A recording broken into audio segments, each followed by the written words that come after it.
अर्थ, अबे अर्थ पूछा, अर्थ। हाँ जी, कुलभूषण जी बताएंगे, हाथ खड़ा किया मैंने आज। आचार्य जी नमस्ते। नमस्ते जी। नमस्ते का अर्थ होता है नम जमा अस्ते, मैं आपका हृदय से स्वागत करता हूँ।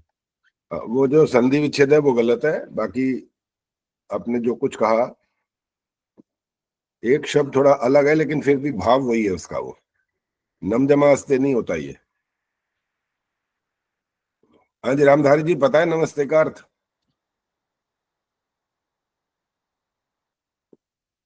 नमस्ते आचार्य जी। नमस्ते जी, बोलिए। मैं आपका हृदय से स्वागत करता हूँ। ये तो भाव बताया जा रहे हो आप। अभी हाथ खड़े हो रहे हैं कुछ कुछ, और कैमरा भी ऑफ हो रहे हैं, ऑन हो रहे हैं कभी। झुककर शशि किसी प्रभा, अभिवादन करना। अब दोबारा नहीं बोलना होता जी, जब आपसे बात जिस समय होती है ना बस उतना बोलना है, उसके बाद नहीं बोलना। शशि प्रभा बताएंगे।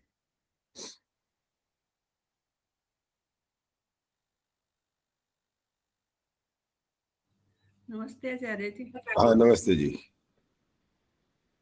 संधि छेद नहीं आता आचार्य, मैं तो अच्छा, ऐसे ऐसे मैं बताओ हृदय चलो। से आपको नमन करता। चलो, वैसे तो नमन में कोई दिक्कत नहीं है, ठीक है, लेकिन अभी नमन में भी उसको स्पष्ट करना जरूरी है अभी भी। सुदर्शन मनचंदा बताएंगे हम।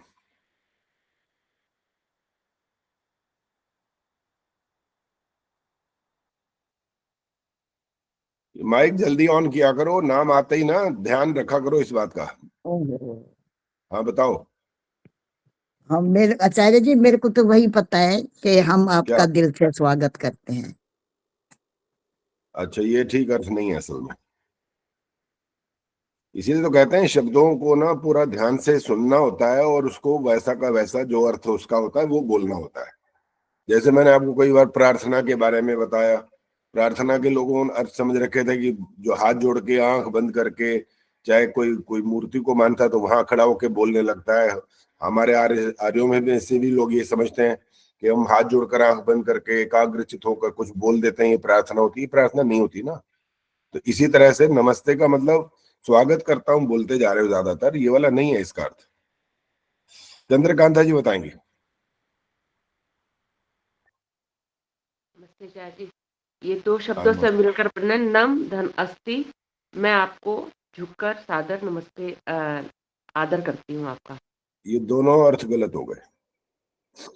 नम जमा अस्थि भी गलत है, और जो आदर वाला बोला वैसे तो गलत नहीं है, लेकिन फिर भी वो वाला मान सकते हैं फिर भी, लेकिन वाक्य जिस तरह से बोला है वो थोड़ा वैसा नहीं है। चलो सुनीता अरोड़ा जी बताएंगे अब। नमस्ते आचार्य जी। नमस्ते नमः जी। ते, हाँ, संधि छेद करने पर ये होता है, और संधि जब हो जाती है तो इसमें स का आगमन, आधे स का आगमन हो जाता है।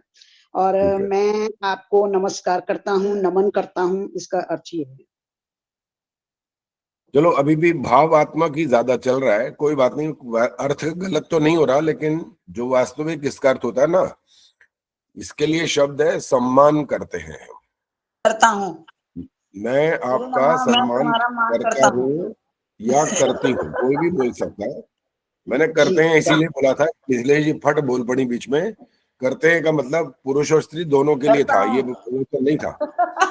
इन्होंने सोचा कि आचार्य जी को अब इतना भी नहीं पता कि बहुवचन है कि एक वचन है, तो मैंने इसलिए बोला करते हैं का मतलब पुरुष करेगा तब भी यही बात है और स्त्री करेगी तब भी यही बात है। हम आपका सम्मान करते हैं या मैं आपका सम्मान करता हूँ, एक वास्तविक शब्द का अर्थ तो यही है। और आपने स्वागत वगैरह वगैरह जो बोला है वो स्वागत नहीं हो रहा यहाँ पर। अब जैसे कोई प्रारंभ करता है अपने दिन का रास्ते में चलते, वो ऐसे ऐसे कर देते हैं, राम राम जी, राधे राधे। इनसे पूछना चाहिए कि आप ये जो नाम बोल रहे हो इसका क्या उद्देश्य, क्या है, क्या बोल रहे हो आप?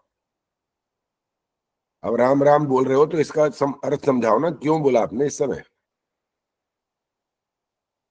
इससे क्या आपने उनका जो हमारा नमस्ते शब्द है वेदों में से लिया गया है उसमें से ही है, क्या राम राम बोलना भी उसी का अर्थ बता सकता है? वो उसका अर्थ तो नहीं बता रहा। तो आपने अगर तो ये वाला बोला कि राम माने रमा हुआ सब में, अगर ये अर्थ लिया तब भी कोई अर्थ नहीं है यहाँ पर। सुबह सुबह मिलने पर और अगर राम माने तुम दशरथ का पुत्र वो वाला बोल करके राम राम बोला तब भी कोई अर्थ नहीं है। यहाँ दशरथ का पुत्र सुबह सुबह बोलने से क्या मतलब निकला? इसलिए बिल्कुल जो शब्द हो उसका एकदम वही का वही अर्थ बताने से बात निकलती है। अब कुछ लोग जो नमस्कार बोलते हैं इसी वजह कर, इसकी जगह पर नमस्कार बोलते हैं। शिक्षा शर्मा जी बताएंगे नमस्कार क्यों नहीं बोल सकते, क्या कारण है इसका? आचार्य जी, कार का अर्थ है बनाने वाला, और नमस्कार का कोई अर्थ नहीं बनता। कुंभकार, स्वरनकार, चरमकार तो कुछ हो गए उसका काम करने वाले। नमस्कार का अर्थ तो बनता है, लेकिन क्या बनता है वो बताना है ना। बनता तो है अर्थ, क्या अर्थ होता है? मैं आपको आपका अभिवादन करने वाला हूँ, सेंटेंस नहीं है अपने आप में। हाँ ठीक है, नमस्ते अपने आप में पूरा वाक्य है, करने वाला है। नमन, आप जैसे नमन शब्द बोल रहे थे ना, आप बोल रहे हैं नमन करने वाला, ये बोल रहे हैं आप। तो वो जो अधूरी बात है वो ठीक नहीं है। ये माइक बंद कर दो फटाफट, ये आवाज रिपीट हो रही है। रचना क्या बताएंगी? रचना बोलो। आचार्य जी नमस्ते। नमस्ते आज जी। तो आचार्य जी आपकी तबीयत ठीक नहीं है, आवाज से लग रहा है। हाँ लग रहा है, थोड़ा थोड़ा जी। तो है गड़बड़ तो। मैं आचार्य जी सबको- मैं इसी का ही बताना चाहती थी कि नमस्ते शब्द है ना, जो ये नमः जमा ते, इन दो ठीक है। शब्दों से मिलकर बना है, और उसका मतलब होता है कि मैं आपका मान करता हूँ। और इसमें एक क्रिया भी की जाती है कि हाथ भी जुड़े होने चाहिए और सर भी झुकना चाहिए, ये भी होना चाहिए, तब वो पूरा उसका अर्थ आ जाता है। मतलब हृदय से हम सामने वाले का मान करते हैं। बिल्कुल ठीक है, यही होता है। ऐसे नमस्कार या नमस्कार, नमस्ते या नमस्कार या आदाब, ये सब जो कुछ होते हैं वो अलग अलग है। और ये होता है नमस्ते वास्तव में यहाँ हृदय पर हाथ होना चाहिए और सर झुका करके जब हम करते हैं तो जो आप बोल रहे हैं वो कर भी रहे हैं साथ साथ। रचना ने बिल्कुल ठीक बताया, पूरी प्रक्रिया भी साथ साथ बता दी कि ये नमस्ते इसका अर्थ ऐसा होता है और इसके साथ ये प्रक्रिया साथ में जुड़नी चाहिए। चलो जी, नमस्ते की बात हो गई अब समाप्त। अब जो हमने परसों जो कुछ कार्यक्रम रखा था और आप में से कुछ लोग जुड़ पाए, कुछ लोग अपना स्वामी श्रद्धानंद बलिदान दिवस के लिए गए होंगे, ठीक है कोई बात नहीं, शंका समाधान तो होता रहता। मैंने इसीलिए ये अर्थ वाला रोक दिया था कि भाई चलो फिर ऐसा होगा कुछ लोग वंचित रह जाएंगे, दोबारा मैं बताऊंगा नहीं। इसलिए आज का दिन इसलिए रखा गया शुक्रवार का कि हम आज इस पर बाकी बात करेंगे। आज का मंत्र पाठ कौन करेगा? पहले तो वो हाथ खड़ा करे।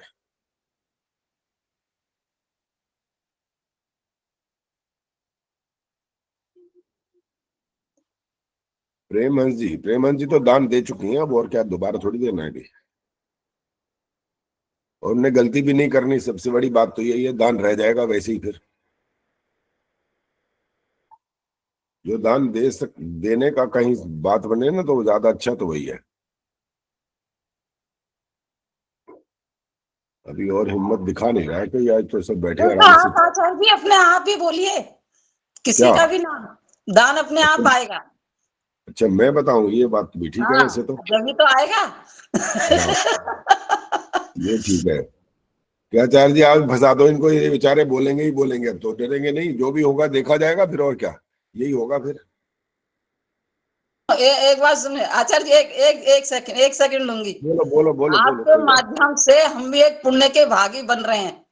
हाँ तो अच्छी बात है, तो बहुत बढ़िया हो रहा है। इसलिए आप अपने आप नाम लिया करिए कि कौन सुनाएगा। आप बीज बो रहे हैं, वो फसल मिलेगी आखिर, तो कटेगी एक दिन।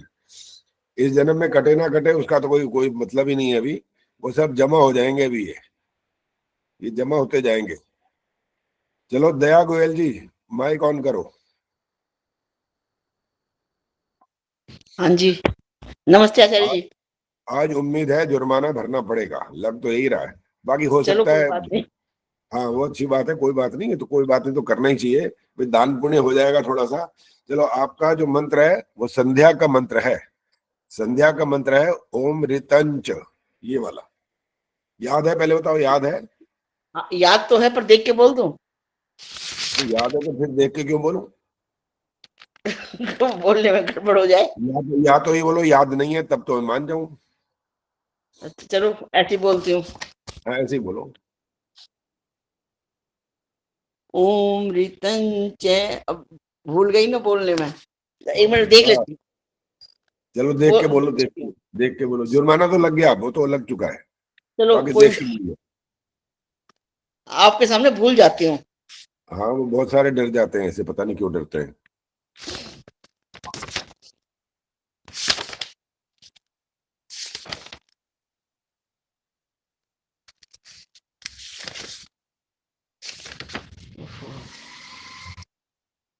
मिल गया? ओम ऋतं च सत्यं चाभिद्या तपसोऽध्य जायते, ततो रात्र्यजायत ततः समुद्रो अर्वणः।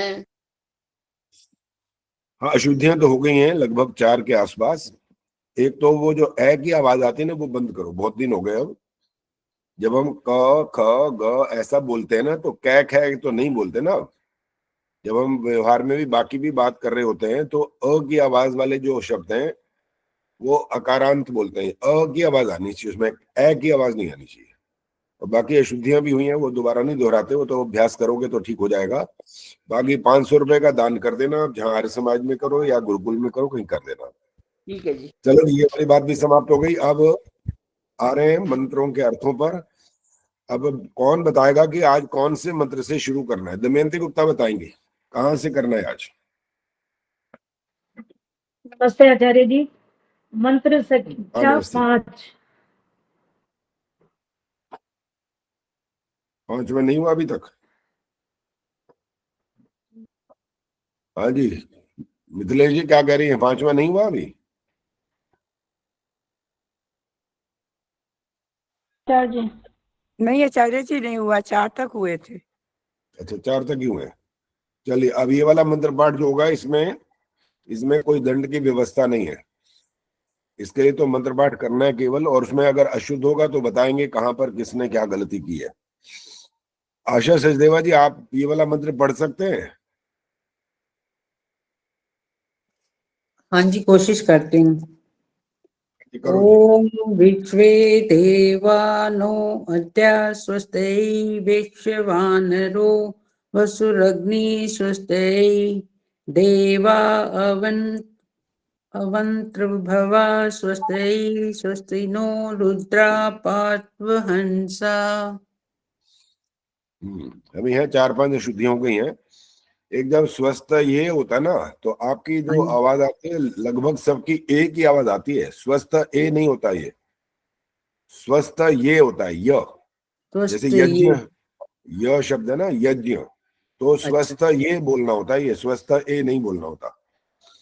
और वो जो यहाँ पर अवंत्री भवा था ना, वो अभी सुनना है आपने, बोलना नहीं है, सिर्फ सुनना है। अवंत्री भवा, ये वाला तो लगभग सारे ही अशुद्ध बोलते हैं, पंडित लोग भी अशुद्ध बोलते हैं, क्योंकि ये बोलना इतना कठिन होता है। ये अ व न, फिर त आधा व में नीचे रही, इतना कठिन हो जाता है कि बस वो बेचारे इसको ऐसे भाग के बोलते हैं कि मैं चाहे कोई गलत सुने। बोलती थी आचार्य जी, आपने ही सिखाया। हाँ, लगभग कह रहा हूँ, लगभग सारे ये इतना अशुद्ध बोलते हैं, इसको बोल ही नहीं पाते ना। अब जब संधि विच्छेद होगा वो तो बड़ा आसान हो जाएगा, अवंतु रिभवा बन जाएगा वो तो। संधि विच्छेद में तो अपने आप से वो सरल हो जाता है, लेकिन जब संधि सहित बोलना होता है वो जरा कठिन होता है। दोबारा चलो जी, अब बोलिए आचार्य जी, दोबारा बोलना एक बार। आचार्य जी, मैं बोलूं एक बार? हाँ प्रेम जी बोलो, चलो। ओम विश्वे देवानो अद्या स्वस्तये वैश्वानरो वसुरग्निः स्वस्तये देवा अवन्त्रिभवः स्वस्तये स्वस्ति नो रुद्रा पात्वं हसः। रुद्रह में ह की आवाज कम आई है, बाकी ठीक है। विसर्ग तो है, बोला तो है, पर नहीं आई है। हाँ, वो कम आई है, कह रहा हूँ कम आई है आवाज, बाकी ठीक है। मजीद नंदा जी, और दोबारा नहीं सुनना। अब आप तैयारी करो, लिखो, शुरुआत करो। सबसे पहले है विश्वे देवा, सारे संसार के, विश्व माने सारे संसार के।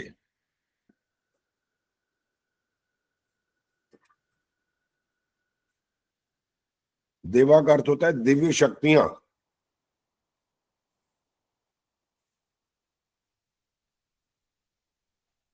या पदार्थ भी कह सकते हैं, जो पदार्थ हैं वो भी दिव्य होते हैं, सारे संसार के दिव्य पदार्थ या शक्तियां। नो अद्य जो था ना वो बन गया है नह। नह माने हमारे लिए।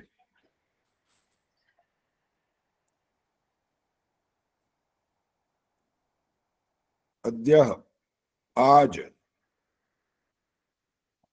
आज का अर्थ यहाँ शीघ्र भी होगा, शीघ्र। आज का मतलब सिर्फ आज की तारीख से नहीं है।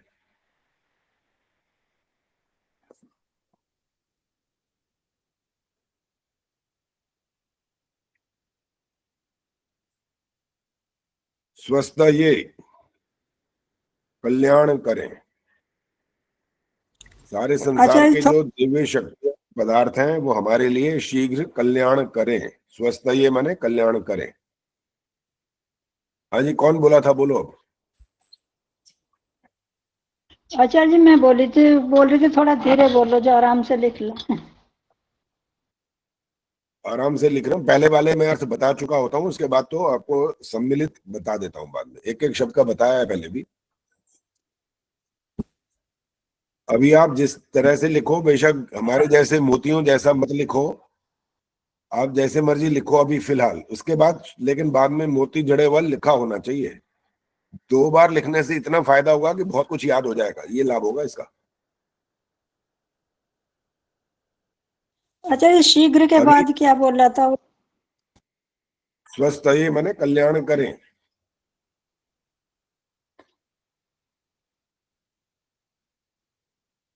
वैश्वानरो वसुरग्नि स्वस्थ ये। आगे अब वैश्वानरो का बन गया है वैश्वानरः। वैश्वानरा का अर्थ होता है जीवन देने वाला।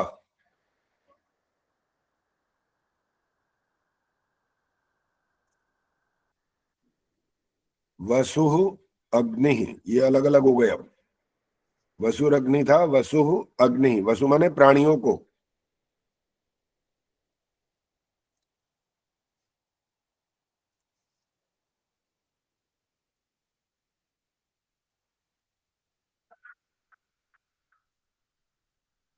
अग्नि का अर्थ है यहाँ ईश्वर।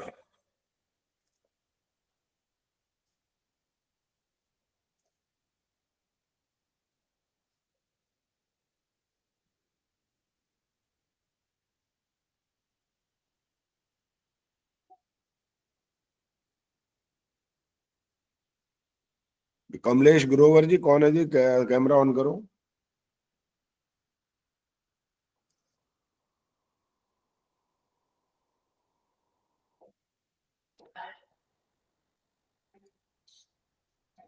चलो जी, जो नहीं सुनते फिर हम उनसे बात नहीं करेंगे, अब दूसरों को मौका देंगे फिर। संतोष जी सोनीपत से जो है। ये देवा अवंत ब्रिव्हा का क्या अर्थ बताया जी? अभी कहाँ बताया, वहां पहुंचे कहाँ है अभी? जी जी। हाँ संतोष जी, ये पूछना है कि अग्नि का अर्थ यहाँ पर जैसे ईश्वर है, जी तो अग्नि और भी कोई होती है कि ये अग्नि माने ईश्वर ही होता है? नहीं, अग्नि भौतिक अग्नि भी होती है और उसी अग्नि का ही अर्थ यहाँ पर ईश्वर दिखा रहे हैं। स्पेलिंग यही होती है। भौतिक अग्नि को और स्पष्ट करो। जो हम घर में यूज करते हैं अग्नि, घर में अपने यूज होती है, खाना वाना बनाते हैं जैसे। ठीक है जी। निर्मल प्रभा बताएंगी और अग्नि कोई होती है कि नहीं होती है? हाँ जी, जठर अग्नि भी होती है। जठराग्नि जो हमारे शरीर के अंदर है, पेट के अंदर है। हाँ और जी। भोजन बनाने वाली जो आपने बता दी वो भी। प्रेमहंस जी और बताएंगे अग्नि और भी होती है? हाँ जी, द्यूलोक की। द्यूलोक की अग्नि सूर्य। और अंतरिक्ष लोक। ठीक है, और अग्नि भी होती है? अग्नि वैसे तो हम ईश्वर को भी बोलते हैं। वो हो गया, तो परमेश्वर ईश्वर आ गया ना, वहां से तो प्रारंभ हुई थी बात। इसके अलावा अग्नि और होती है। गायत्री गुप्ता बताना चाहते हैं। विद्युत को, आचार्य जी विद्युत को भी अग्नि कहते हैं। विद्युत वो हो गया, इन्होंने भी बोला है। अंतरिक्ष वाली जो बात हुई है वो विद्युत वही है। आचार्य जी दावानल होती है, इसको भी तो बोलते हैं। बिल्कुल ठीक है, एक और भी होती है। आचार्य जी एनर्जी को भी तो बोलते हैं ना, ऊर्जा को। चलो मान लिया ये भी हो गया। मिथिलेश जी आचार्य बताएंगे। जठराग्नि जात वेदक अग्नि होती है। भाई ये ऐसे अपने आप नहीं बोलना, अपने आप नहीं बोलना। आप हाथ खड़ा करो, सबका नंबर आएगा। अगर ठीक भी बताएंगे मैं तब भी पूछूंगा, हो सकता है वो वाली बात। इनको तो मैं बताऊंगा नहीं कि ठीक हुई है कि नहीं हुई है। मिथिलेश जी पहले बताएंगे क्या रह गया। वाडवाग्नि, वाडवाग्नि, समुद्र की अग्नि, वाडवाग्नि। ठीक है, हाँ ठीक है। सुनीता अरोड़ा जी बोलो। जात वेदस अग्नि। चलो जी, उर्मिल जी बोलो। क्या दमयंती जी, दोनों में से कोई बोलो। 3 अग्नि होते हैं आचार्य जी। अभी ठहरो ना, 3 तो बहुत, 5-7 तो आ गई, 3 भी रुके वो। जठराग्नि, जठराग्नि, वो हो गया, वो तो आ चुका, वो जठराग्नि। हो चुका जी। जठराग्नि तो बोल दिया था, निर्मल प्रभा जी ने बोल दिया था। और जी हाँ, 1 मिनट, कौन इसके अलावा। हाँ जी, सुखवर्षा जी बोलो। आचार्य जी मैं बताऊं? ठहरो ठहरो, अभी हाथ खड़ा करो, उसमें वो देख रहा हूँ। सुखवर्षा जी बोलो। जी आचार्य जी, 5 तत्व में भी जो अग्नि एक है। वो अग्नि तत्व को संतोष जी ने सबसे पहले बोला, जो हमारी भौतिक अग्नि है। आप यज्ञ भी करते हैं, आप चूल्हा भी जलाते हैं, आपकी फैक्ट्रियां भी चलती हैं, हवाई जहाज आदि सब, इनमें अग्नि जो काम भौतिक अग्नि वो आ गया। फिर इसके अलावा और अग्नियों के नाम बात चल रही है अभी। हाँ जी, अब कौन बताना चाह रहा था इधर से? रोशनी बताना चाह रही थी। आचार्य जी मैं बताऊं? हाँ बोलो बोलो। मैं बता दें आचार्य जी। आचार्य जी, एक तो अग्निहोत्र होता है, और एक वजह से ठहरो ठहरो मेरे को ठहर नाम जाओ। गाढ़े और पत्ते। ठहरो ना, जब ठहरो बोला तो आवाज आ रही है तो रुको हाँ तो जी, सही पहले। हाँ जी, हाँ जी, हाँ जी। अग्निहोत्र वाली जो अग्नि होती है वो कौन सी अग्नि कहलाती है? मतलब आकाश की कहलाती है या पृथ्वी लोक कहलाती है? वाली, पृथ्वी पृथ्वी लोक। लोक वाली बात तो हो चुकी है, वो भौतिक अग्नि हाँ की जी, बात तो करी। एक में एक अग्नि के बारे में आचार्य जी मैं नाम बताऊं? नहीं पता। गाढ़े गाढ़े पत्ते ऐसे अग्नि, बोलना नहीं, बीच में नहीं बोलना भाई, बोलो। जो ब्रह्मचर्य से रस में जाते हैं, एक गाढ़े पत्ते अग्नि। और एक गृहस्थ से वानप्रस्थ में जाते हैं वो अग्नि, और एक वानप्रस्थ से संन्यास में जाते हैं वो अग्नि बोलते हैं। इसको नाम याद नहीं। ठीक है, रचना बोलो आचार्य क्या जी मैं बोल रहे हो? बताऊं? ठहरो जी ठहरो, आचार्य भाई जी पूछते हैं। प्राण प्रकाशक भी अग्नि, होते हैं आचार्य जी। प्राण अग्नि।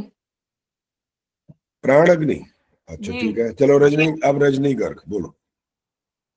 आचार्य जी, संकल्प की अग्नि जो हमें आगे बढ़ने के लिए सदैव प्रेरित करती है। अरे कमाल हो गया, आज तो तुमने 10-15 अग्नियां गिना दी, इतनी सारी हैं। मेरे को ही नहीं पता था, ये तो ये पता नहीं कितनी सारी गिनाते जा रहे हो। ये वाली अग्नि, आचार्य वो जी वाली जो अग्नि। मौन आहुति में बोलते हैं ना, उसके लिए कि वो हमें रात्रि में भी जो प्रेरित करती रहे वो अग्नि। क्या बात है, सारे विदुषियां हो गई हैं अब, और क्या चाहिए? यही तो होना चाहिए था विदुषियां। मेन क्रोध अग्नि 3 होती है, बाणवाग्नि, दावाग्नि और जठराग्नि। हाँ, बड़वानल दावानल भी बोलते हैं उनको। हाँ, चलो ठीक है, बहुत वो बढ़िया। दावाग्नि। हाँ जी, वो भी बोलते हैं, दावानल और बड़वानल भी बोलते हैं। चलिए, अब ये वाले अग्नि का यहाँ पर संबंध है ईश्वर से। ठीक है, अग्नि स्वस्थ ये माने फिर वो कल्याणकारी हो गए। आगे शब्द है स्वस्थ ये, वसुर अग्नि ही स्वस्थ ये। अब ये इसके बाद आ रहा है देवा अवंत्री भवा, जो था ना, अब बन जाएगा अवंतु रिभव। ये शब्द बेशक अलग अलग लिखा करो, फिर जब अर्थ बताएं तो उसके सामने लाइन लगा करके अर्थ लिखा करो। देवा माने यहाँ पर है ज्ञानी जन, जो विद्वान लोग हैं।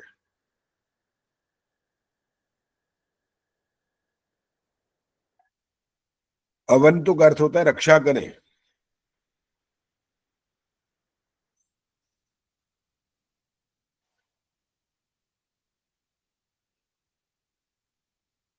रिभव, रिभवा का मतलब होता है ज्ञान प्रकाश से ओतप्रोत।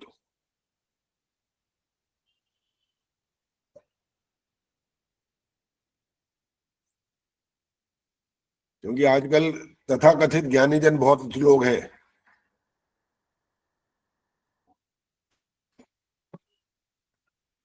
वो जो सत्य होता है उसको उसको भी नकार देते हैं। वो तो अपनी बातें शुरू कर देते हैं, वो कहते हैं नहीं ये गलत है, ही ऐसा थोड़ी है, हम ईश्वर का अवतार हैं, बाकायदा ईश्वर ने हमको भेज रखा है यहाँ पर।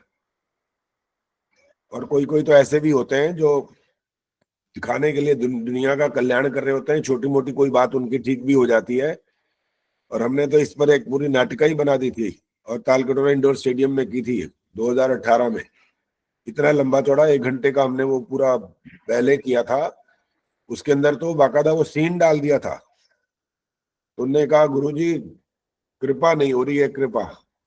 अब वो गुरुजी क्या बोल रहे हैं वो सुनो जरा। गुरुजी पूछ रहे हैं ये बताओ पिछली बार गोलगप्पे कब खाए थे? तो उन्होंने कहा जी वो सोमवार को खाए थे। अच्छा ये बताओ ये गोलगप्पे तुमने हरी चटनी के साथ खाए थे कि लाल चटनी के साथ? कहने लगे थे हरी चटनी के साथ। अच्छा ये बताओ अकेले खाए थे कि पत्नी के साथ खाए थे कि अकेले खाए थे? उन्होंने कहा तभी तो कृपा रुकी हुई है। ये चटनियां बदल दोगे, गोलगप्पे का दिन बदल दोगे और पत्नी के साथ खा लोगे तो कृपा नहीं शुरू हो जाएगी, अन्यथा कृपा नहीं आएगी।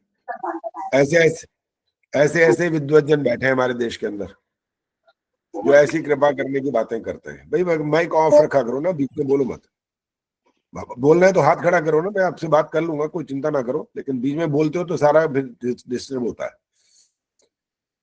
तो यहाँ पर जो बोला ना रिभवा माने ज्ञान प्रकाश से जो ओतप्रोत है, वास्तव में उनके पास वो ज्ञान होना चाहिए जो वैदिक है। अवैदिक वाला नहीं चलेगा वहां पर। अवैदिक में तो वो पता नहीं अपने आप को क्या खुदा मान के बैठ जाते हैं।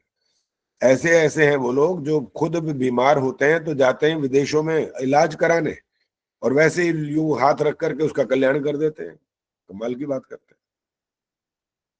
अपने इलाज के लिए जाते हैं बाहर, बढ़िया से बढ़िया हॉस्पिटल, बढ़िया से बढ़िया डॉक्टर मिल जाए। तो इसलिए ऐसे जो लोग हैं वो ज्ञान प्रकाश से ओतप्रोत देवा माने विद्वान नहीं है ये लोग। गायत्री जी बोलो क्या कहना है? आचार्य जी मैं ही कह रही थी, आप ये कह रहे हैं कि वो देते हैं, लेकिन जनता भी तो मान रही है उन ज्ञानों को, वो एक्सेप्ट कर रही है जनता। अभी एक उसमें रामायण में गए थे हम, तो मेरी नंद यूं करी कि यूं लास्ट में हाथ ऊंचा करवाते हैं, जयकारा बोलते हैं यूं। मैंने कहा इससे क्या होता है? यूं कहा नहीं इससे होता है, जरूर होता है, इसीलिए करते हैं हम लोग, बहुत लाभ होता है। तो जनता भी मान रही है आचार्य जी इन चीजों। लाभ तो जिस बात का जिससे संबंध है वो लाभ तो होता ही है। आप अगर ऐसे रोज करोगे ना तो आपको शारीरिक लाभ तो होगा, प्राणों का भी फायदा हो सकता है इससे, क्योंकि आपके व्यायाम है शरीर के, वो तो आप लाभ उठा सकते हो। आपको जी जयकारा लगाने से हो जाए तो सारी दुनिया को वहीं जयकारे लगाने जाना चाहिए। क्यों अस्पताल में जा रहे हैं, क्या करने? फिर जाते हैं ना, लेकिन फिर भी। तो इसलिए जो ऐसी बातें संसार में चलती रहती हैं उनको नकारना चाहिए, उस पर विश्वास नहीं करना चाहिए। बाई चांस कुछ हो जाता है कभी कभी, बस ये बात तो ठीक है, लेकिन उसको उसका आधार नहीं मान सकते, क्योंकि सूर्य की रोशनी तो सबको ताप देगी ना, नियम तो यही है ना। फिर तो ऐसे ही वहां पर सब लोग ऐसे करें तो जितने बीमार हैं, बड़े से बड़े बीमार, वहां जाएं और ठीक हो जाए फिर तो। लेकिन ऐसा नहीं होता, इसलिए वो विज्ञान ऐसा नहीं है जो मानने योग्य है। फिर आ रहा है आगे स्वस्थ है कल्याणकारी हो। बार बार स्वस्थी की बात कर रहे हैं हर मंत्र के अंदर कि हम इनसे भी कल्याण को प्राप्त करें। विद्वान लोग हैं वो भी हमारा कल्याण करें, संसार की दिव्य शक्तियां जो पदार्थ हैं वो भी हमारा कल्याण करें। यानी आप कल्याण चाहते हैं ईश्वर से, उसके बनाए हुए पदार्थों से, हर समय आप यही प्रयास कर रहे हैं यहाँ पर, इसलिए बार बार स्वस्थ ही आ रहा है यहाँ पर। अवंतु रिभवा स्वस्थ माने कल्याणकारी हो। स्वस्ति नो रुद्रः पात्वं हसः। फिर आगे स्वस्ति शब्द आ गया, हमारा कल्याण हो।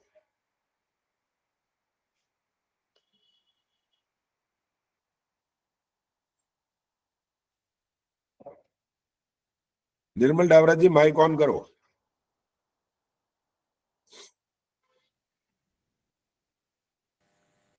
नमस्ते आचार्य जी। नमस्ते जी। एक शब्द होता है मैंने भोजन कर लिया, सबने कर लिया, और एक होता है भाई सबको खिला करके मैं खाऊंगा या खाऊंगी। दोनों में से कौन सी बात ठीक है? सबको खिलाकर खाऊंगी। हाँ, अगर कोई ऐसा है कि मान लो उसको पहले भोजन की आवश्यकता है और उसके बाद वो औरों को खिलाते, तब भी पाप नहीं है इसके अंदर, कोई पाप नहीं है इसमें। हाँ जी आचार्य जी, अगर उसको भूख लगी है ज्यादा, हाँ बिल्कुल, वो भोजन करके कर सकता है। और जब आप किसी की सेवा की भावना से कोई काम करना चाहते हैं ना, तो आपको अपने आप को पहले चुस्त दुरुस्त तंदुरुस्त रखना पड़ेगा, तब आप सेवा कर सकते हैं, नहीं तो नहीं कर सकते आप। हाँ जी आचार्य जी, वो इसीलिए भावना ही आ जाती है मन में, जब हम कर रहे होते हैं तो ऐसे लगता है कि पहले सबको खिला दें, और उसके बाद हम खाएं। हाँ ठीक है, वो तो मैं तो कहा दोनों बातें ठीक है। अगर आपको पहले आवश्यकता है तो आप पहले भोजन करो, और आपके पास इतना सामर्थ्य है कि आप सबको खिला करके तब खा सकते हो। तो घरों में जब मेहमान आते हैं तब तो यही होता है, हम तो तब तो नहीं खाते, कोई भी नहीं खाता पहले। हाँ पहले जी। थोड़ी मेज कुर्सी में बैठ जाता जाके, पहले वो खुद खाएगा फिर खिलाएगा, ऐसा नहीं, वो व्यवहारिक दृष्टि से गलत हो जाता है। लेकिन हाँ जब जी। और सामान्य बातें हो तो वहां पर जब किसी और के यहाँ, जैसे किसी और के यहाँ का मतलब जो गरीब लोगों को खिलाने जाना हो, तो अपने घर से वो भोजन करके जाए तो कोई आपत्ति नहीं है इसके अंदर, कर हाँ सकता है जी। वो।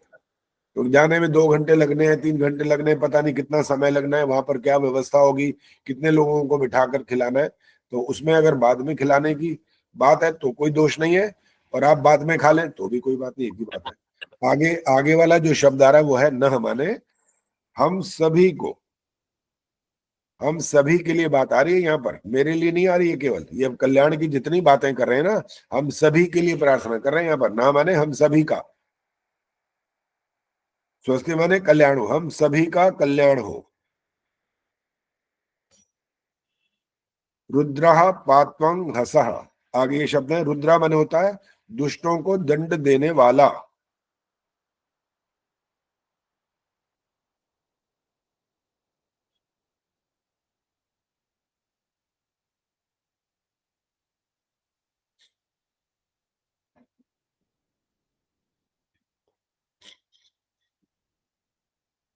नीलिमा जी माइक ऑन करो। हाँ जी। दुष्टों को दंड देने वाला कौन है? ईश्वर जी। और भी कोई होता है कि सिर्फ ईश्वर ही होता है? ईश्वर को रुद्र कहा गया है क्योंकि वो दुष्टों को दंड देने वाला, न्यायाधीश भी देता है दंड। राज चावला जी बोलो। हाँ जी, रुद्र दुष्टों को दंड देने वाला तो परमात्मा ही होता है जी। और कोई नहीं होता, यही पूछ रहा हूं मैं। हाँ, राजा की राजा सभा में तो राजा ही होता है। हाँ तो ये दोनों बातें करनी है ना, इसीलिए तो कहा दुष्टों को दंड देने वाला। एक तो जो शासक है, जो देश के ऊपर या अपने राज्य पर, जैसे जहां पर देश की जैसी जैसी व्यवस्था है, वो भी दुष्टों को दंड देने वाला होता है। लेकिन वो ऐसा होता है, वो सर्वज्ञ नहीं होता है वो। और जो ईश्वर होता है दुष्टों को दंड देने वाला, उसमें और उसमें फर्क होता है। बस फर्क ये होता है, जो शासक होता है वो होता है एक देशी, उसको पता ही नहीं होता, और वो न्याय अन्याय जो भी जैसा आगे संभावना होती जाती है वो उसके आधार पर न्याय करता है, और कभी कभी जिनका दोष नहीं होता उनको भी दंड दे बैठता है वो। लेकिन ईश्वर ऐसा कभी नहीं करता वो। क्यों? क्योंकि वो सर्वव्यापक है, सर्वज्ञ है, वो वहां मौजूद होता है, वो उस प्रत्येक को देखता है और उसके अनुसार जितना उसका दंड बनता है उतना ही देता है। और शासक जो होता है वो ज्यादा और कम दोनों प्रकार की बात कर सकता है, कम दंड भी दे सकता है, ज्यादा भी दे सकता है, क्योंकि ऐसा जो ज्ञान विज्ञान है वो हमारे पास होता ही नहीं है। कोई आधार नहीं है हमारे पास कि इसका कितना दंड हो, क्योंकि एक ही दोष हो और दो अलग अलग जगह शासक अलग अलग देश के हैं, यहाँ का एक वहां का, दोष बिल्कुल एक जैसा हो, एक तो कहता है हाथ काट दो, दूसरा कहता है इसको 6 साल की कैद कर दो, दोष तो एक जैसा ही था। कुछ नहीं कह सकते कि इसमें से ठीक कौन है ज्यादा, ये पूर्ण न्याय है कि अन्याय है कि क्या है, ये कोई नहीं कह सकता इसके बारे में। वहां अपने अपने नियम है, बस इतनी बात है। लेकिन ईश्वर की जब बात आती है वो पूर्ण न्यायकारी है, वहां पर कहीं कोई भेदभाव नहीं होता, बिल्कुल सबके लिए एक समान नियम चलता है वहां पर। इसीलिए जो यहाँ पर रुद्र का है दुष्टों को दंड देने वाला, वो ईश्वर के लिए बात हो रही है यहाँ पर। और शासक की बात करें तो वो भी और व्याख्या कर दी कि शासक क्या करता है, दुष्टों को दंड वो भी देता है, लेकिन न्याय अन्याय वहां पता नहीं क्या होता है। आगे है पात्वंग हसा, ये बन गया पातु अंग हसह, ये अलग अलग शब्द हो गए। पातु अंग हसह, पातु माने करते हैं, कहते हैं दूर,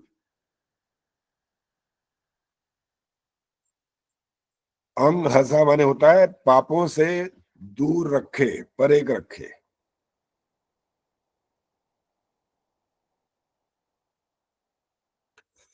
सुनीता जी कौन बैठा है साथ में? हाँ जी, पोता है मेरा। वो खेलते खेलते सुन रहा था तो सुनते सुनते आ गया, मैं कहा तू भी बैठ जा अगर सुनना है। बहुत बढ़िया। क्या नाम क्या है इसका? रेहान। रेहान। दोबारा बोलो। दोबारा बोलो, माइक बंद करो, जल्दी बोलो। रेहान। रेहान, कौन सी क्लास में हो? थर्ड। थर्ड में, अच्छा। गायत्री मंत्र आता है? हाँ जी सुनाओ, बोलो ना। बोलो, सुनाओ सुनाओ। ओम भूर्भुवः स्वः तत्सवितुर्वरेण्यं भर्गो देवस्य धीमहि धियो यो न प्रचोदयात्। शाबाश, very good, very good. Rehan अच्छा सुनाया, बहुत बढ़िया सुनाया। एक जगह पर जल्दबाजी करिए थोड़ी सी, किसी को पता नहीं कहाँ करी है। धीमहि कर देता है जल्दी जल्दी। हाँ, यहाँ पर देखा, सुनीता जी ने समझ लिया कहाँ पर मैं बात कर रहा हूँ। धीमहि इकट्ठा नहीं बोला, धीमहि, बस ये ध्यान रखना है। बाकी बिल्कुल बहुत अच्छा बोला इसने, वेरी गुड। चलो जी, आगे चल रहे हैं। ये वाला हमारा जो मंत्र है वो समाप्त हो गया, पूरा हो गया ये। पापों से, आचार्य जी आपने पातु का क्या अर्थ बताया? पातु माने दूर। आचार्य जी पाप किस शब्द का अर्थ आ रहा है या हमने वैसे ही लगा लिया इसमें? पाप अंगहसः। अरे जी पातु माने रक्षा करना भी तो आ सकता है ना? वो अलग अलग जगह पर अलग होते हैं।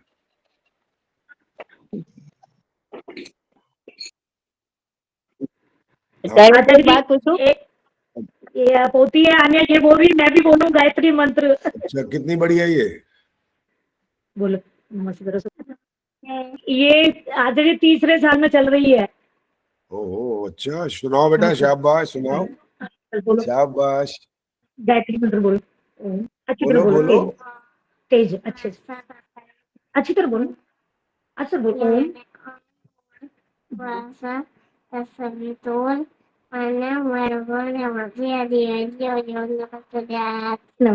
ओए शाबाश है, पूरी ट्रेन भगाई है एक बार में है। लेटर में चलो चलो फटाफट, जैसे गायत्री मंत्र का जाप करते हैं, इन्होंने कहा चलो सुनाना है, धड़ाधड़ सुना दो, बस पता तो लगेगा नहीं क्या हुआ क्या नहीं हुआ। ये अभी तो छोटे बच्चा है, धीरे धीरे सिखाएंगे, जब बड़े सिखाते हैं तो वो ठीक हो जाता है, कोई बात नहीं, ठीक है। चलो जी, अब अगला मंत्र का पाठ करना है। बम हंसा का मैंने क्या बताया? बम हंसा, अंगहसा पापों से परे रखे। आचार्य जी एक बात पूछनी है, पूछूं? आप पूछो जी। इसमें अभी आया ना, ईश्वर दंड देता है, तो ईश्वर हाँ किस जी। रूप में दंड देता है? ईश्वर तो दंड देता नहीं है। दंड नहीं देता वो, डंडा मारना ही सीखना है क्या इसका मतलब? डंडा थोड़ी मारता है वो। उसका दंड देने का जो ढंग है और इंसान का दंड देने का ढंग है, उसमें फर्क होता है। ईश्वर के दंड देने का तरीका होता है पाप रूप कर्मों के फल के रूप में, जब वो असंख्य योनियों में जब भेजता है, वो होता है दंड उसका। केवल योनि देने के समय दंड देता है। बस यही होता है, बस ये कम थोड़ी बात है, बहुत बड़ी बात है। तो जैसे किसी को बना दिया उसने, क्या बना दिया, सांप बना दिया, और पता नहीं इस एक पाप का फल है ये वाला कि 2 का है या 50 का है या 100 का, क्या पता, ये तो हम जान ही नहीं सकते। तो उसके अगर कई लाख पाप हैं तो कितनी योनियों में जाएगा, और जब जिस योनि में भेजेगा ईश्वर, वहीं का वहीं रहना पड़ेगा, चाहे वो 10 साल जिए चाहे 50 साल, हमें नहीं पता कौन कितना जिएगा वो। अर्थात इसका एक और विशेष अर्थ निकलता है, वो कर्म करने में स्वतंत्र नहीं रहेगा, उसको पहले सारे ये वाले पाप रूप कर्मों का फल इन योनियों में जाकर के भुगतना पड़ेगा। वो कोई रोटी तो खाएगा, अपना खाना जो उसका वो खाना खाएगा, उसके बच्चे भी पैदा हो जाएंगे, सब कुछ सारे काम कर लेगा जो मनुष्य करता है।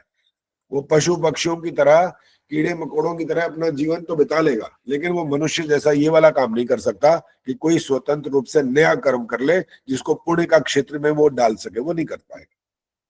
ये होता है उसका दंड देने का तरीका। किसी के द्वारा दंड नहीं देगा। एक तरीका और पहले रुक जाओ नीलिमा जी, अभी रुको ना, पहले बात जहां हो रही है पर हाथ खड़ा किया करो। सबसे बड़ी बात होती है कि मैं आपको मौका देता तो हूं, बोलना शुरू करते हो बात ही खत्म नहीं होती, आप शुरू हो जाते हो। ईश्वर किसी के द्वारा किसी को दंड नहीं दे सकता। संतोष जी, बात समझ में आई ये वाली कि और क्लियर करनी है भी? दंड आचार्य जी, दंड तो नहीं दे, लेकिन हमें कैसे पता चले कि हमने ये कर्म किया और इसका हमें ये दंड मिल रहा है?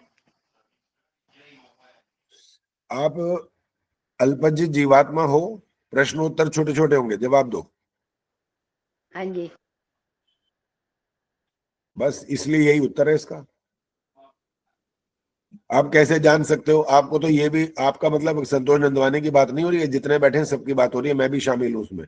अपने हाथ से रखी हुई चीज हमें याद नहीं है तो कहाँ रख बैठे हैं फिर? और हम ये कह रहे हैं कौन से कर्म का ये फल मिला कि नहीं मिला, कब मिलेगा, ये हम कैसे जान लेंगे? नहीं जान सकते। ये अल्पज्यता हमारे लिए अच्छी बात है, बुरी बात नहीं है, ये बहुत बढ़िया बात है ये। और ये अगर ये वाली अकल वाली बात होती ना ऐसी कि हमारी अकल हर चीज को याद रखती तो जीना हराम हो जाता हमारा। कोई दुख हमसे छूट नहीं सकता था, हर समय दुखी रहते कि वो याद हमेशा याद रहता, उससे पार नहीं पा सकते थे फिर। ये तो हमारी बड़ी कृपा एक तरह से ईश्वर की, वो व्यवस्था ऐसी बनी हुई है, बिल्कुल ठीक चल रहा है वो कार्यक्रम, कोई कमी नहीं है, कोई गलती नहीं है। लेकिन हम समझते नहीं, इसीलिए हम वहां पर दौड़ लगाते हैं, कोशिश करते हैं, पता नहीं ईश्वर का कोई और भी शायद ढंग हो सकता होगा, वो और ढंग नहीं है वहां पर। नीलिमा जी बोलो, क्या बोलना है? धन्यवाद जी। आचार्य जी, मैंने पढ़ा था एक जगह कि वो जो है ईश्वर किस रूप में दंड देता है, इसके उन्होंने 3-4 वो दिए थे कि ईश्वर मन में तनाव, दुश्चिंता और विघ्न बाधाएं, रास्ते की असफलता आदि इस रूप में भी दंड देता है, डिप्रेशन के रूप में भी देता है। देखो, जहां तो आपके शरीर का संबंध है तो कोई आपत्ति नहीं है इस मारे को, वो किसी के द्वारा नहीं दी गई है। आपके मन के अंदर अगर ये उन्होंने ऐसा कुछ भाव पैदा कर दिया ईश्वर ने, तो ये तो व्यक्तिगत डायरेक्ट उसने दिया ना, किसी और ने थोड़ी दिया है। और इसका अर्थ यूं भी समझना, ईश्वर ने किसी और के माध्यम से दिलवाना नहीं है, ये ध्यान रखना पड़ेगा। कारण इसका ये है, अगर किसी और के माध्यम से आपको दुख दिलवाया, मान लो, तो जिसने आपको आज दुख दिया उसका ये कर्म कहलाएगा कि नहीं? इसका छोटा सा जवाब दो। कर्म कहलाएगा, हाँ जी। अच्छा, उसका जब ये वाला पाप रूप कर्म कहलाएगा तो इसका अर्थ क्या निकला? अब इसका अर्थ ये निकला कि ईश्वर ने पहले इसको कहा कि इसको पहले दुखी कर, और अब मैं तेरे को इस दुख देने के कारण से अब मैं तेरे को दंड दूंगा। ये तो अन्याय होगा। ठीक है। मैं इसलिए वो व्यक्तिगत आपके, देखो समाधि लगाते हैं ना, जब समाधि लगाते हैं तो ईश्वर से आप बातचीत करो, आप उससे आनंद में मग्न हो जाओ, आप कर सकते हो। ईश्वर आपके साथ डायरेक्ट काम कर सकता है, वो मना नहीं किया मैंने, लेकिन किसी के माध्यम से मैंने कहा वो नहीं करेगा, बस इतना ही कहा है बस। आदर्श मेहता बोलो। ठीक है, धन्यवाद। अच्छा जी, जैसे इन्होंने बोला कि हमें तनाव हो जाता है, हम परेशान होते हैं, ये तो हमारे आध्यात्मिक दुख भी आ जाता है, दुखों में जो हमारे 3 प्रकार के वो भी हो जाती है, होते हैं कहीं कहीं। देखो, हमें नामकरण बदलना पड़ता है बस। दुख का मतलब दुख तो है ना, अपने व्यक्तिगत, किसी और पशु पक्षी जीव जीवात्मा से, तीसरा प्रकृति से। नाम तो दुख है ना, वो दुख तो उठाना पड़ता है, लेकिन नाम बदल जाएगा उस वहां पर। ये फल भी होगा, फिर कर्म का फल ही हो गया ये भी। दोबारा बोलो, क्या बोला? ये भी कर्म का फल कहलाएगा फिर? उदाहरण दो। जैसे हम डिप्रेशन में आते हैं, हमारे तनाव होता है, जब हम किसी ने दुख दे दिया तो वो ये कर्म हो फल होएगा, या हमारा दूसरों से दुख मिला है वो अगर तो उसने अकारण आपको ऐसा डिप्रेशन में पहुंचा दिया तो आपके कर्म का फल नहीं है, और आपने उससे लड़ाई भिड़ाई कर रखी है तो फिर तो आपके कर्म का फल है। आपने कुछ नहीं किया और दूसरे ने आपको नुकसान पहुंचा दिया तो फिर तो साफ पता लग गया उसका पाप रूप कर्म शुरू हो गया ना। वो तो आपके कर्म का फल कहाँ दिया उसने? वो आपके साथ कर कुछ भी सकता है, ये बात जरूर समझ के चलनी है। क्यों? क्योंकि कर्म करने में जीव स्वतंत्र है। एक ने एक दिया, दूसरे 2 लगाए उसे, तो ये तो कर्म का फल है भाई। कोई ज्यादा दे सकता है, कम भी दे सकता है, ये तो स्वाभाविक है, तो मनुष्य है ना, उसके तो आत्मा के अंदर ज्ञान अल्पज्ञ है, वो सर्वज्ञ तो है नहीं। ठीक से निर्णय कर ही नहीं सकता कि एक के बदले में 2 मारने के 4 मारने हैं, और एक तो हत्या ही कर देता है, एक मारने के बाद जरा सी नोक झोंक हुई नहीं, वो सब मार डालता है पूरा। इंसान के बस की नहीं है सारी बातें पूर्ण न्याय करना, केवल ईश्वर कर सकता है बस। हाँ जी, ये कैमरे बंद हो गए बहुत। क्या हो? इससे संबंधित थोड़ा सा इससे मिलता हुआ एक क्वेश्चन और भी बन रहा है कि यदि किसी मनुष्य को किसी गंभीर बीमारी हो जाती है, तो क्या ये ईश्वर द्वारा दिया गया दंड है या उसका कर्म फल है? वो बीमारी क्यों क्या हुई है, कैसे हुई है, ये भी तो पूछना पड़ेगा कि नहीं। सिर्फ बीमारी थोड़ी इतना कहने से काम चल जाएगा। मान लो गंभीर बीमारी हुई है, कैंसर हो गया या कुछ इस तरह की बीमारी हो गई, तो ये तो कैंसर हो गया तो उसकी अपनी गलती से हुआ है, मुख्य बात तो उसकी अपनी है। किसी ने उसके मुंह के अंदर वो ठूसा थोड़ी है खाना, किसी ने उसको ये थोड़ी कहा कि तू यहाँ पर जा करके सिगरेट पीता रहे और ये करता रहे वो करता रहे। किसी ने कब कहा? वो खुद कर रहा है ये काम, तो खुद कर रहा है तो परिणाम भी भुगतेगा वो।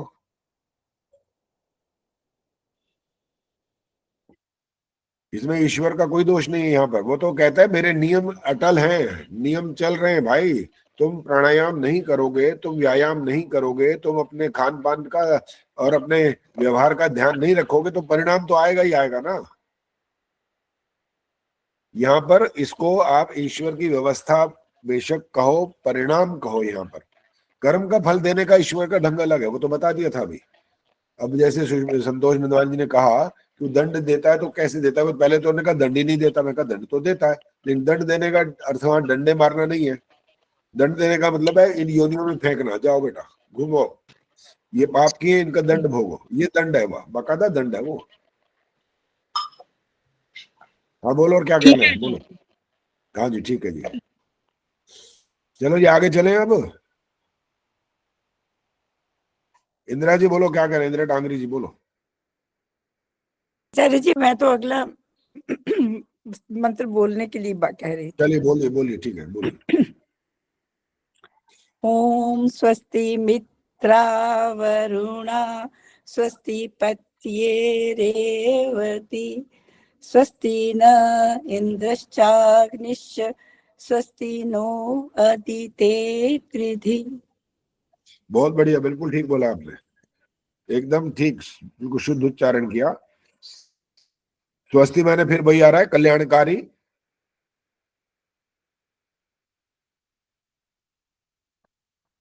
आगे शब्द है मित्रा वरुणा।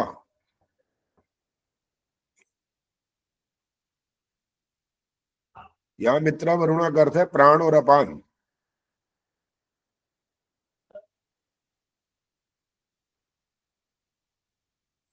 वंदना जी माइक ऑन करो।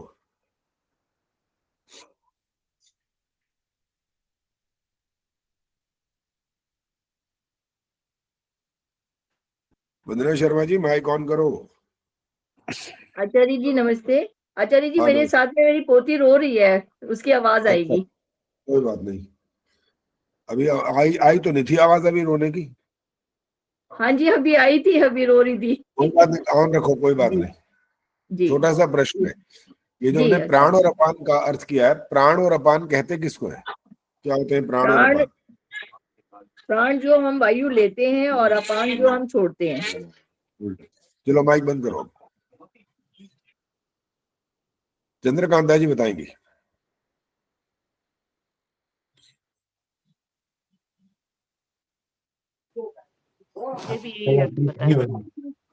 ये अब बाकी बात पूछने की जरूरत नहीं है, क्योंकि पहले भी बताया कई बार और हाथ बहुत सारे खड़े हो गए, इसलिए उनको पता है बात। प्राण माने लेना नहीं होता है। तो बारिश हो रही है। माँ जी, शशि गुलाटी जी माइक बंद रखो। प्राण का अर्थ लोग यही समझते हैं, प्राण माने जो सांस लेते हैं वो प्राण है और जो छोड़ते हैं वो अपान है। ये नहीं है। अपान होता है प्राण, जो सांस लेना होता है अपान बोलते हैं इसको। प्राण वाला जो होता है उसको छोड़ना बोलते हैं। वैसे अगर सामान्य भाषा में जब बात बोलते हैं वो कहते हैं सांस अंदर खींचो, वो तो सांस बोलते हैं ना वहां पर। प्राण अंदर खींचो नहीं बोलता कोई भी। अगर कोई बोलता भी है तो वो प्राण वाला वहां अर्थ नहीं है, वो अपान है उसका नाम। अच्छा चलो, अब इसको एक बड़ा कठोर शब्दों में एक बात पूछते हैं। जब कोई व्यक्ति मर जाता है तब इस शब्द का प्रयोग होता है, तब आप क्या बोलते हो? हाथ खड़ा करना है। अब हाथ देख रहा हूं कितने सारे खड़े हो गए हैं, बहुत सारे हैं। आशा सचदेवा जी ने आधा हाथ खड़ा किया है, देखें वो बताएंगे क्या बोलते हैं।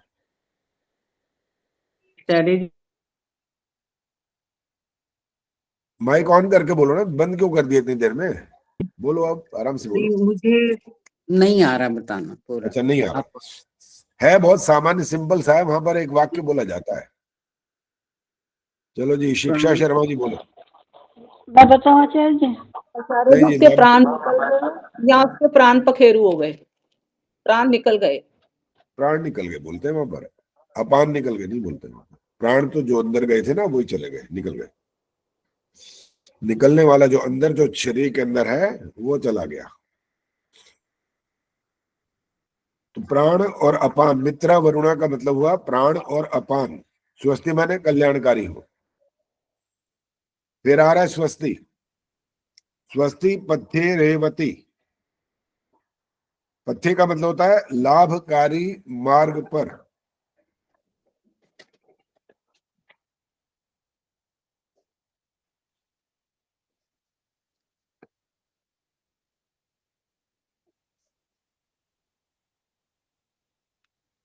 और इसको और थोड़ा सा गहराई तक जाना है तो बोल सकते हैं अविरुद्ध भाव से है।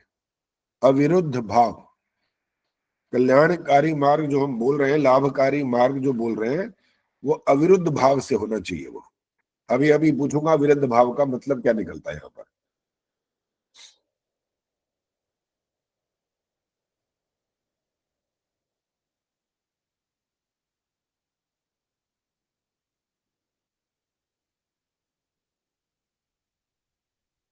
सुवर्षा जी माइक ऑन करो।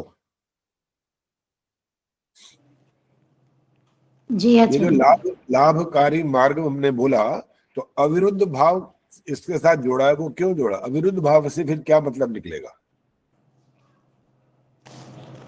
मतलब दूसरे के साथ हमें जो है विरोध भाव नहीं रखना चाहिए। ये अर्थ नहीं है भैया। एक तो बार बार कहना पड़ता है कि माइक कैमरा ऑन नहीं करते हो तो क्या पूछे, पता बैठे भी हो कि नहीं, फिर नाम बोलेंगे, फिर हम इंतजार करते रहेंगे। बदमा चावला जी बोलो। बिना किसी रुकावट के भाव से। अविरुद्ध भाव माने रुकावट नहीं है यहाँ, नहीं है। उर्मिल बोलो। आचार्य जी, बिना किसी बाधा के, यानी धन संपदा आदि से संपन्न, धन आदि नहीं, संपन्न से। नहीं ये भी नहीं है। सुशीला ढाका जी बोलिए। आचार्य विरोध भाव ना होना। उदाहरण दो ना, फिर या तो स्पष्ट करो क्या मतलब निकला इसका। किसी का विरोध ना करना। अच्छा, अविरुद्ध माने आपने ये अर्थ निकाल दिया कि विरोध ना करना। अब उदाहरण दो, फिर कोई बात पूरी करो, फिर समझाओ इसका मतलब क्या निकलेगा। आचार्य जी एकदम नहीं बता पाऊंगी मैं। अच्छा कोई बात नहीं, बंद करो माइक। मिथिलेश जी आइए जरा। हाँ, प्रकट रहा करो बार बार, अखंडित। समझाओ इसका मतलब। ज्ञान कभी अखंडित ना हो। अच्छा, अविरुद्ध भाव इसका ये अर्थ है? अखंडित, अखंडित गलत है ये। सरोज बताएंगी, सरोज की व्याख्या तो जबरदस्त आएगी। सरोज अभी सांस लिया लंबा मैंने, क्योंकि आज चल नहीं पा रही थी, इधर उधर जा रही थी कहीं, तो मुझे क्वेश्चन का ही नहीं पता। सॉरी आचार्य जी, क्या क्वेश्चन चल रहा है? क्वेश्चन ये चल रहा है कि इसका अर्थ बताया था, पथ्य माने था लाभकारी मार्ग पर, इसके आगे अविरुद्ध भाव से होना चाहिए, लाभकारी मार्ग पर। अविरुद्ध भाव क्या होता है? निस्वार्थ भाव। अरे मैंने समझा था, मुझे पता था तुमने कोई ना कोई तो कमाल करना ही है। निस्वार्थ भाव से शब्द तो बहुत अच्छा छाटा है। चलो एक ऐसा बढ़िया शास्त्रीय शब्द बोल दो, सिमिलर वर्ड तो यूज कर सकते हैं। प्रेम जी बोलो। प्रेम जी बताएंगे, ठहरो, अब माइक बंद कर दिया करो उसके बाद। अविरुद्ध भाव का क्या मतलब है? माइक ऑन करो, माइक ऑन करो। मैं ये प्रतीक्षा कर रही हूँ कि आप क्या इसका अर्थ बताते हैं, वही ध्यान में रखें। अच्छा, वही ध्यान में रखना है। अभी रजनी गर्ग बताएंगी पहले। जी आचार्य जी। जी जिसमें किसी का मतभेद ना हो, जैसे एक वेद मार्ग पर चलना, अलग अलग मत, अपने अपने मत को कोई ना माने, अविरुद्ध।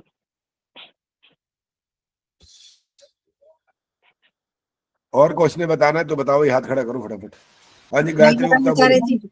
आचार्य जी सका आचार्य भाई जी ऐसे ज्यादा तो मुझे नहीं आता, मैं तो जैसे समता का भाव रखना।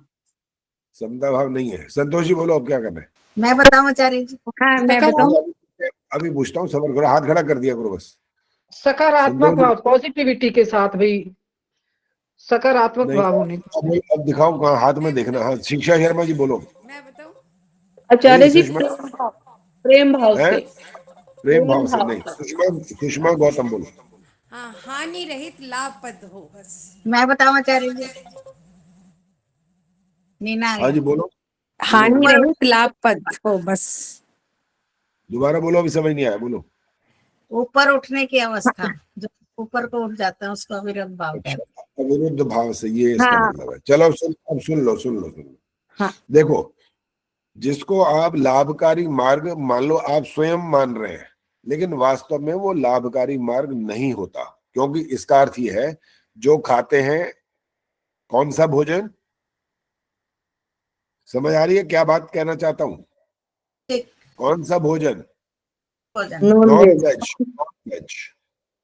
नॉन वेज भोजन कर रहे हैं, वो लाभकारी मार्ग समझ रहे हैं, लेकिन वो लाभकारी मार्ग नहीं है। जो पीते हैं, शराब पीते हैं, वो लाभकारी मार्ग नहीं है। अविरुद्ध भाव नहीं है वहां पर, विरोध हो रहा है वहां पर, लेकिन वो मानने को तैयार नहीं है इसको।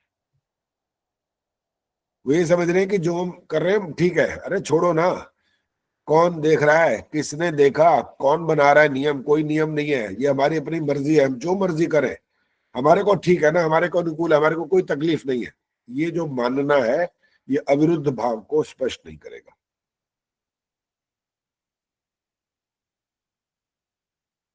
लाभकारी मार्ग नहीं है, लेकिन वो लाभकारी मार्ग मान कर बैठे हैं।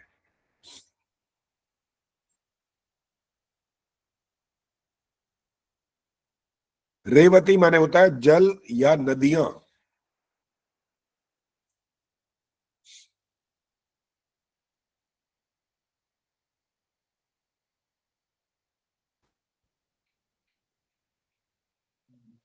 आगे स्वस्ति न इंद्रश्चाग्निश स्वस्ति नो अदिते गृधि, फिर आगे स्वस्ति आ रहा है शब्द, फिर है कल्याणकारी हो। जल या नदियां कल्याणकारी हो। आचार्य जी, रेवती शब्द जो है, इसमें छोटी की मात्रा होगी या बड़ी की? छोटी। हाँ जी, क्योंकि मेरे यहाँ गलत लिखा हुआ है, मुझे डाउट था, इसलिए मैंने।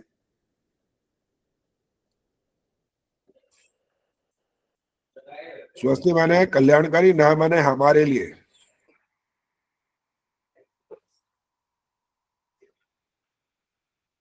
आगे शब्द है इंद्र। इंद्रश्च था ना, इंद्र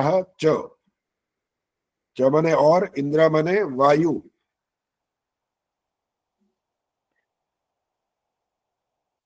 इंद्रश्चाग्निश्च, अब च फिर बाद में आ रहा है और, क्या? अग्नि माने विद्युत। हमारे लिए वायु और विद्युत। स्वस्ति माने फिर आ रहा है कल्याणकारी हो।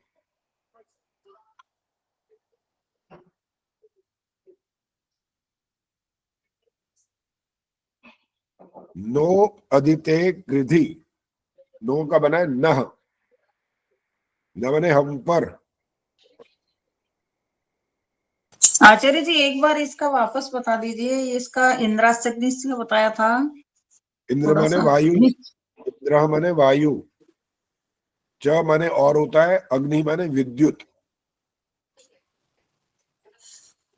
कल्याणकारी हो, स्वस्ति, स्वस्ति माने ये आ रहा है, और न माने हम पर, अदिते, अदिते का अर्थ है अखंड परमेश्वर।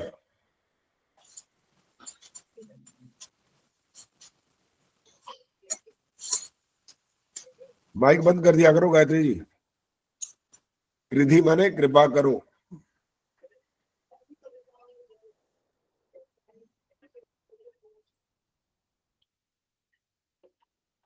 अद्वितीय का अर्थ अखंड परमेश्वर, कृधि माने कृपा करो।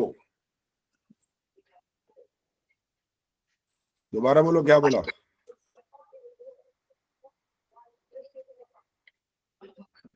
जब बोला करो ना, या तो अपने आप बोलते हो तो माइक पहले ऑन किया करो, पहले बोलना शुरू करते हो और बाद में माइक ऑन करते हो तो आधा शब्द कट जाता है।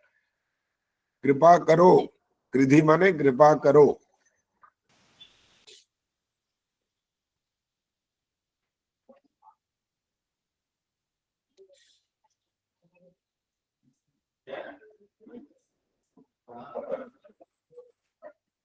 प्रेम जी माइक ऑन है आपका? चलो जी, अगला मंत्र आ रहा है, आदर्श मेहता पढ़ेंगे अब। आचार्य जी कुछ समस्याएं पूछनी थी आपसे, अब कैसे पूछे? फिर अगला मंत्र पढ़ाएंगे तो मुझे अच्छा, तो चलो जाना पहले है। करो, समस्याएं कर लो, बोलो, छोड़ो। हाँ जी, एक दो शब्दों का ना उच्चारण पूछना है मुझे। हाँ बोलो बोलो। ये हम करते हैं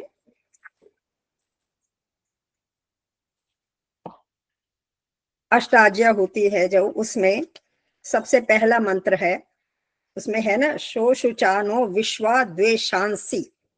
द्वेशांसी या ऊपर बिंदु तो नहीं है ना, ऊपर अनुस्वार तो नहीं है? क्यों नहीं है? यहाँ मेरे में लिखा हुआ है द्वेशांसिम।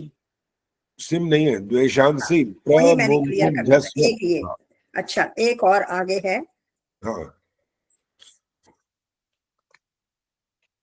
ये इसका आगे का मंत्र आखिर में आता है,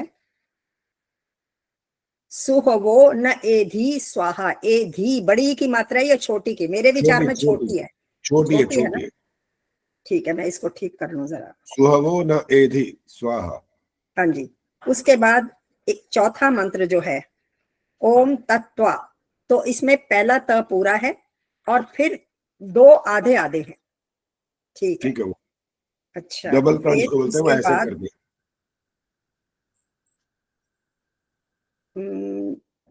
हाँ, ओम अद्य, ये है छठा मंत्र। इसमें सत्य सत्यमित त्वमयासी, ये ठीक है। सत्वमित त आधा है पहले, फिर आधा त, फिर सत्व नहीं है, या सत्व थोड़ी है, सत्य। सत्य, हाँ जी, सत्य मित्व मयासी। सत्य मित, मित में आधा त होगा, फिर आधा जो त, दूसरा भी है वो भी आधा ही शुरू होगा। हाँ, सत्य मित्व मयासी। हाँ जी, सत्यमित त्वमयासी। और फिर उसके सातवें मंत्र में ये है वयमादित्य व्रते है या वते है? व्रते होना चाहिए, व्रते। ठीक है, धन्यवाद आचार्य जी। मुझे बहुत शंका थी इसमें, क्योंकि मुझे आज बोलने हैं ये मंत्र और मैं नहीं चाहती कि कोई गलती। चलो ठीक है, बहुत अच्छा हो गया, धन्यवाद। अब क्या समय कितना बचा है? 9 मिनट है। हाँ जी, ये किसने हाथ खड़ा किया है? शकुंतला जी ने। बोलो बोलो जल्दी। आचार्य जी उस दिन वो क्वेश्चन रह गया था ना कर्म फल के ऊपर, हाँ बोलो बोलो बोलो। कि भाई जिस बच्चे की शादी नहीं हो पाती तो वो किसके कर्मों का फल है? माँ बाप के कर्म का फल है या बच्चे के कर्म का फल है या कुछ और है? अच्छा, अब इसको छोटा सा क्वेश्चन आंसर होंगे, फिर उसका जवाब देते जाना। अच्छा जी। मान लो लड़का है, लड़के की शादी नहीं हो रही, मान लो लड़के ने लड़कियां देखी है? देखी भी है। अच्छा, देखते भी हैं मतलब। ठीक है। अब रही बात ये, लड़का ये चाहता है, मान लो कि उसको चाहिए कोई ऐसी हुई जो हूर परी हो। हाँ जी। तो पहली बात तो ये, वो खुद हूर परा है कि नहीं है? लड़का तो समझता ही है आचार्य जी अपने आप को, अपने सबसे सुंदर समझेगा अपने आप को। तो वो लड़की भी अपने आप को हूर परी समझ रही है, फिर बात खत्म हो गई है, शादी कर लो, किस्सा खत्म करो। फिर पता है समस्या क्या होती है?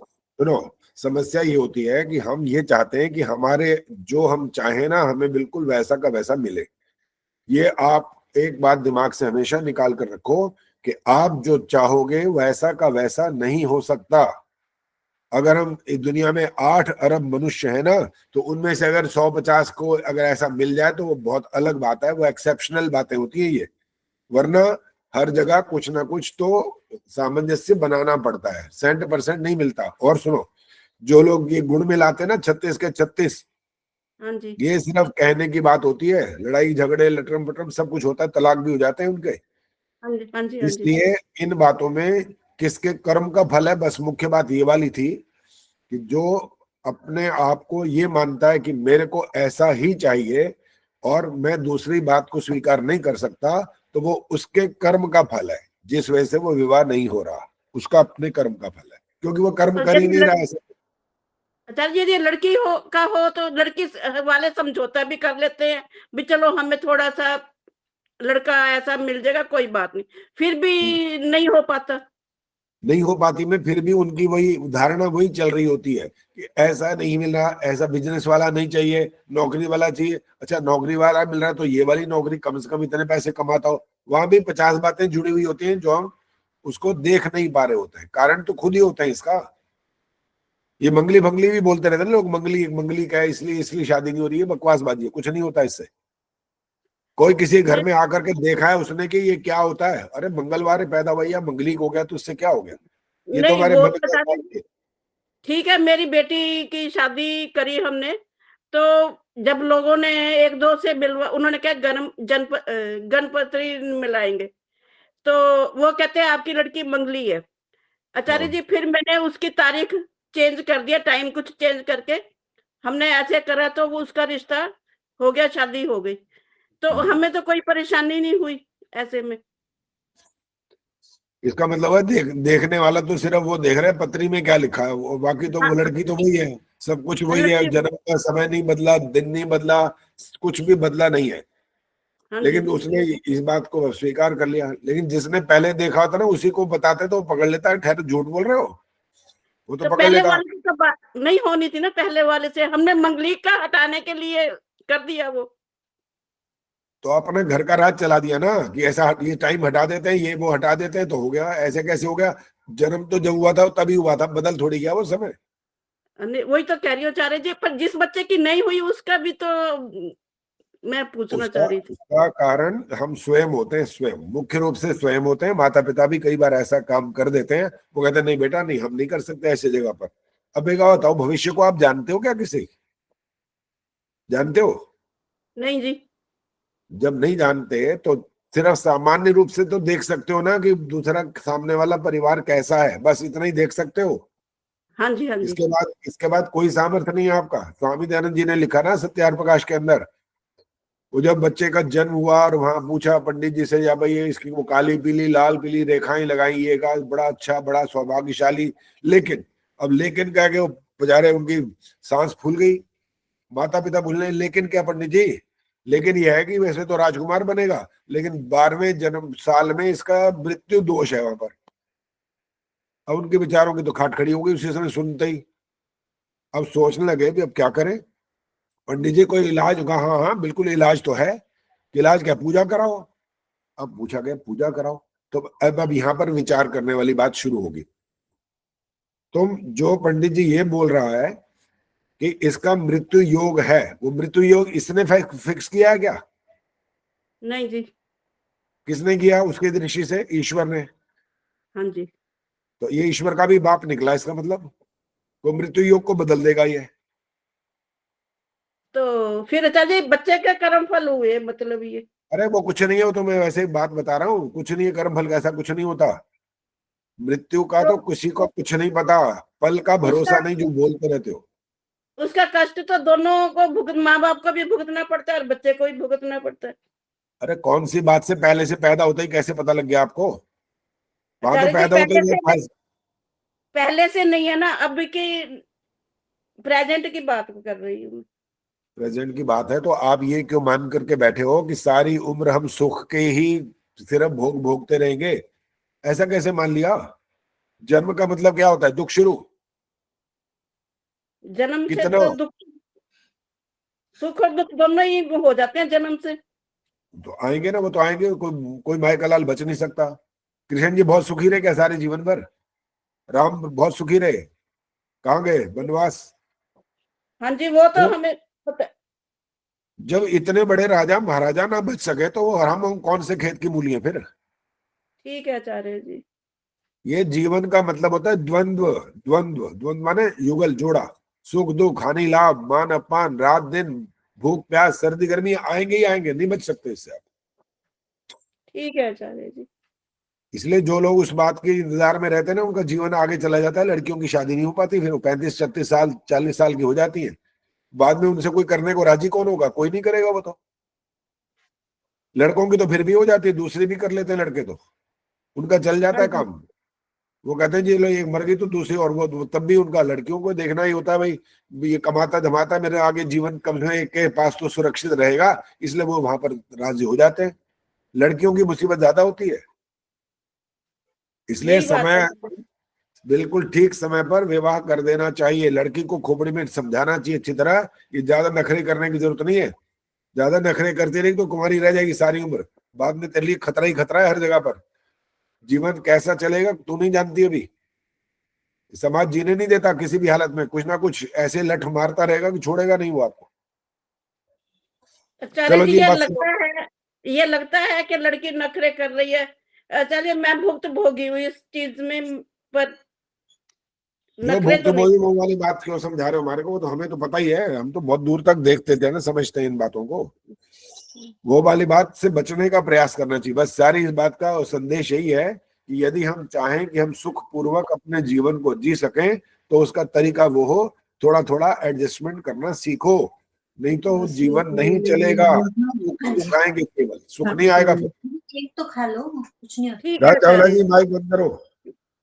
ठीक है जी। हाँ जी बोलो जी। और किसी ने कुछ बोलना है तो मंत्र होगा नहीं, 1 मिनट रह गया अब तो बस समाप्त होने वाला है। आचार्य जी, हाँ जी बोलो। आचार्य जी, वेदवादी का क्या अर्थ है? वेदवादी? वेदवादी? हाँ जी। पूरा वाक्य है तो बताओ, अगर कहीं लिखा है तो वादी। हाँ, जैसे मैंने उसमें पढ़ा कि श्री कृष्ण अर्जुन को उपदेश देते हैं कि तुम वैदिक बनो, वेदवादी मत बनो। देखो वैसे जब हम इन वाद की बात करते हैं ना, वाद, पहले वाद से शुरू करें फिर वादी पर आ जाएंगे। एक वाद के साथ फिर शब्द जुड़ता है विवाद। ठीक है, ये वाद विवाद जो होता है उसको कोई अच्छे क्षेत्र में नहीं गिना जाता। अगर वाद से वादी बोला बना हुआ है तो वो तो लग रहा है कि ये बात ठीक है। वैदिक बनो में अब अर्थ निकला कि वेदों के अनुकूल चलने वाले बनो तो ठीक है। लेकिन अगर वाद शब्द को और व्याख्या करें तो त्रैतवाद, द्वैतवाद, अद्वैतवाद। तो वाद माने सिद्धांत। अब उस वादी का संबंध वहां से जोड़ा गया, वाद विवाद से वादी वो बनाया, तो वो अर्थ वही निकल रहा है कि ऐसे मत बनो, झगड़ालू भगड़ालू मत बनो, कि वाद विवाद में न फंसे रहो। वो अर्थ है तो वहां वो ठीक है। फिर वैदिक का अर्थ ये ठीक है कि वेद के अनुकूल चलते रहो तो जीवन कल्याण में हो जाएगा। बाजी और बातचीत नहीं होगी, अब शांति पाठ। ओम द्यौः शांतिरंतरिक्षं शांतिः पृथिवी शांतिरापः शांतिरोषधयः शांतिः वनस्पतयः शांतिर्विश्वे देवाः शांतिर्ब्रह्म शांतिः सर्वं शांतिः शांतिरेव शांतिः सा मा शांतिरेधि। ओम शांतिः शांतिः शांतिः। जो बोले सो अभय। जगत गुरु महर्षि दयानंद की भारत माता की आर्य समाज एक की ज्योति। ओम झंडा वैदिक बनी।